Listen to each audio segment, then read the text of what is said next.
Hi guys, welcome to the Quirky Beagle. As always, I'm Dave Cash, and this is a quirky mini documentary. So just a quick introduction really to something I've been working on for a little while, just to celebrate the return of the Beatles to the #1 spot with their album Abbey Road. I thought I would put together something that celebrates Wirral's part in the success of the Fab Four. So enjoy my mini documentary. It's not very long, so I'm not going to take up too much of your life. So yeah, if you enjoy it, please do leave some comments down below. Make sure you subscribe and hit that bell icon, and that way you'll be notified every time I upload something new. So sit back, relax, and enjoy my very first quirky documentary.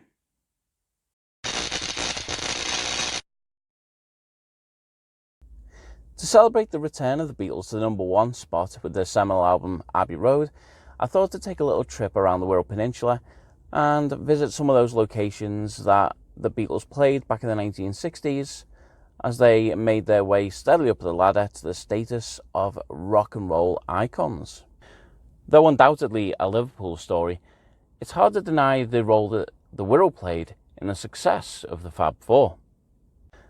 So why not sit back, relax, and come with me on a journey around our somewhat underappreciated little peninsula and find out a little bit more about the Beatles in Wirral.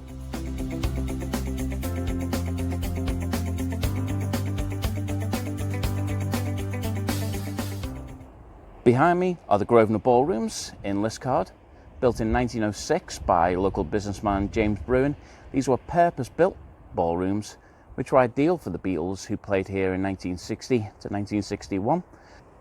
The Beatles eventually brought their visits to an end due to gang violence, I believe, with several hundred local youths fighting at any one time. Paul McCartney himself claims to have been threatened at least once over an amp. These days, of course, the ballrooms are of a much more reputable status and the gang violence has long gone. I'll leave a link to the website below and you can find out a lot more about their history, including the Beatles and other buildings linked nearby. So significant is the Beatles' presence here in Wirral that in September this year, the mural behind me by Felix Sochai was unveiled to commemorate the regular gigs by the Fab Four at the Tower Ballrooms in New Brighton. Sadly, there's nothing left of the Tower Ballroom to see these days, as it was destroyed by fire in 1969. However, as the blue plaque behind me states, the Beatles played here 27 times between 1961 and 1963, making it second only to the Cavern Club in Liverpool in terms of Fab Four appearances. If you do visit New Brighton, it's not hard to find the location where the building once stood, as the site is now known as the Tower Grounds.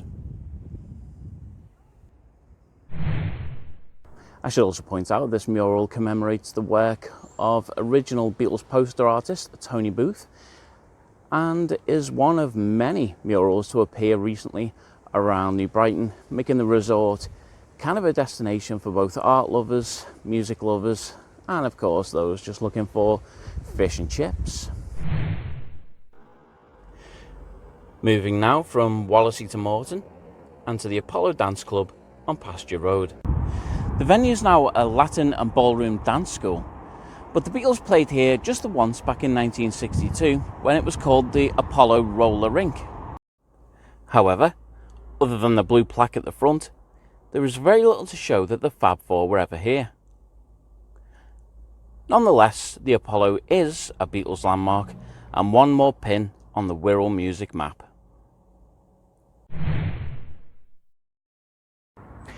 I'm standing in front of Victoria Hall in Higher Bevington, built in 1897 from sandstone taken from the nearby Staunton Quarry. This building is something of an architectural gem, and although the Beatles played here just once back in 1962, given how beautiful this building is and how awesome the Beatles are, that would have been one hell of a show. Though there are many more locations across Wirral that played host to one of the greatest rock and roll bands of all time, we finish our road trip here at Hume Hall.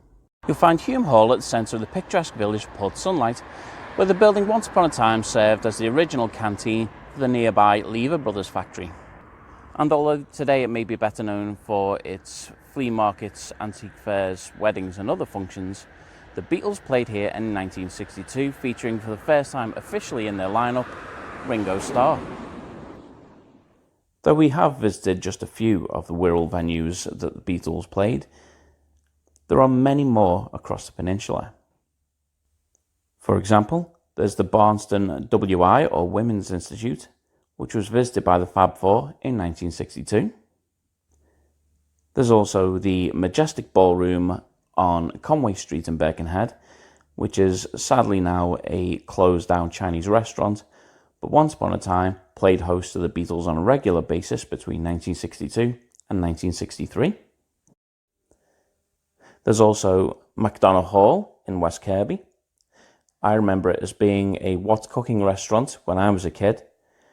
These days it's a hairdresser's upstairs, a restaurant downstairs, but back in 1962 it did play host to the Beatles. There's also Irby Village Hall, obviously in Irby, that the Beatles played just the once back in 1962. So that's it. Thank you very much for coming with me on my very short journey around many of those Wirral venues that play a significant role in rock and roll history. Don't forget, of course, we here in the Wirral have our very own success stories when it comes to music. We have many musicians and bands from this little peninsula that have made it to the top and have become icons in their own right. And I hope to pick up some of their stories in future films. In the meantime, don't forget to subscribe and also hit the bell icon so you'll be notified every time we upload something new. And of course, don't forget we're on Facebook, Instagram, to an extent Twitter, and also occasionally Discogs. That's it. Thanks very much, guys. Take care, and I will see you in the next video.